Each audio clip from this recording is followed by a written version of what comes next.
love and relief to create a sustainable friendship. We are charged by Otumfuo to present this wonderful gift to His Excellency, His Majesty, sorry. This is called the Tutu gift. The stool under, that is the gold stool. We call it Sikejwakufi, is in the Asante language. It is a sacred and reverent symbol of the Asante people in Ghana. It represents the soul of the Asante nation and the legitimacy of its rulers. According to us, it descended from the sky in the cloud with white dust, landing in the lap of the first Asantehene, Osei Tutu, in the late 17th century. The gold stool is more than just a stool for us. It houses the collective spirit of Asante spirit, those living, deceased, and yet to be born.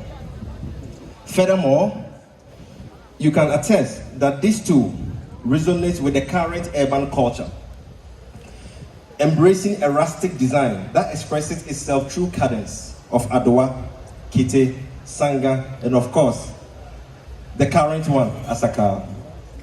A graffiti-style spray painting, and unspoken cultural codes. And we chose the gongon, which is on top, with cowries on it, representing sustainability and prosperity.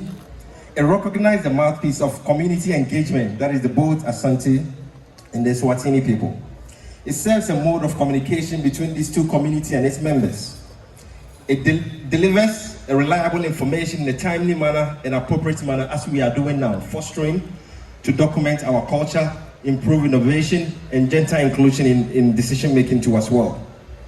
It creates opportunity for agenda setting within community to foster development and acts as a conduit in clarifying message if populace do not understand.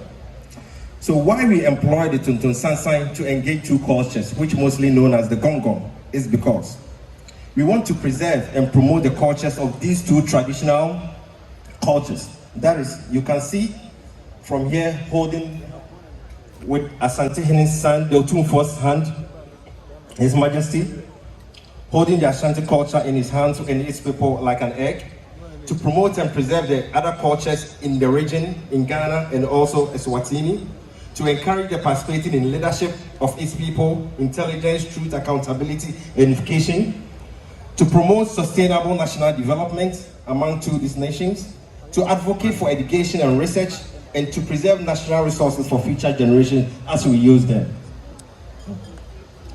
So, the Tuntun Sansan, as we've gathered here today, is calling two clans, which the Ashanti Kingdom is represented by the eagle, and the Swatini Kingdom is represented by the lion. So these two clans here are meeting today to foster relationship and build a sustainable agenda. Thank you very much.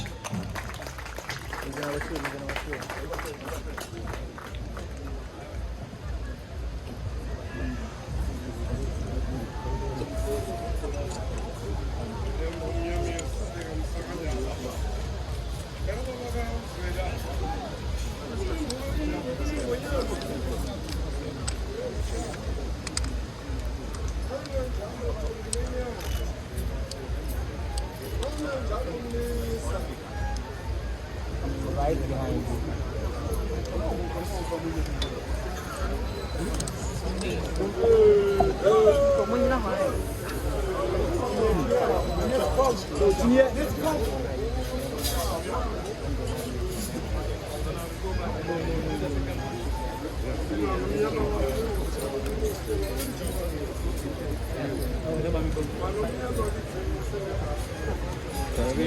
Majesty King Mswati III, on behalf of His Majesty Otumfuo Osei Tutu III, the second, we present the second gift, which is the unity staff. So the Ashanti and the Swati kingdoms are deeply united through their rich clan systems, each rooted in heritage, identity, and symbolism. Each clan is represented by an animal totem that reflects the unique character, values, and ancestral lineage of its people. The Asante Kingdom comprises of 8 major clans, or Ebusia, which are the Oyoko, represented by the hawk, which is the royal clan of Otumfuo. the Agona, represented by the parrot, the Adriana, represented by the dog, the Asene, represented by the bat, Asuna, represented by the crow, Asetri, represented by the vulture, Britu, represented by the leopard, and the Ekona, represented by the buffalo. Similarly, from our research, the Swatini kingdom is also organized around powerful clans, represented also by animal totems. So these totems embody ancestral pride and serve as rallying symbols of unity and represent the strength of collective identity. It is in this spirit that the unity staff has been crafted to symbolize the convergence of these two ancient kingdoms and a shared vision for the African continent. So the purpose, if you look at this, this is a staff or a scepter. And a staff or a scepter has historically served as a powerful emblem of authority, wisdom, and spiritual leadership across African monarchies. Its upright stance and central role in royal ceremonies emphasizes guidance, strength, and the moral foundation of kingship. At the center medallion, you have the hawk and the lion. The hawk represents the Oyoko clan and the Asantehene, which symbolizes vigilance, clarity of vision, and nobility. The lion, representing the Winyama of Eswatini, stands for courage, majesty, and strength. Their placement side by side signifies brotherhood and a joint force between the two kingdoms. The Dinkra symbols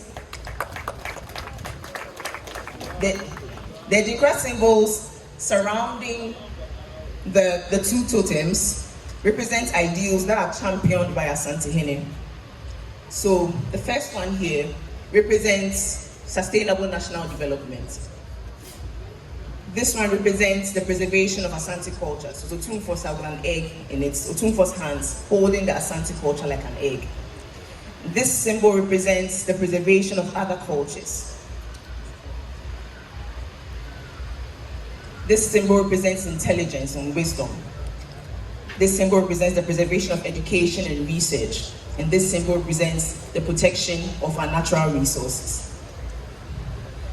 And these are a call from Asantehene to you, Your Majesty, the Ingwenyama of Eswatini, to secure a prosperous and enduring future for Africa. The rod of the staff is designed with intertwining wood, so it has a spiral design, and it reflects cultural fusion and brotherhood of the two monarchs. Along its spiral path are the animal totems from the clans of both Asante and Eswatini clans. The base of the staff has an inscribed message in both Mswati and Asante tree. And this is to immortalize this moment of unity. In Asante tree, it says, "Amai mienu enuanum bako a ebetsna ho afebo." And this means two kingdoms, one brotherhood, built to endure.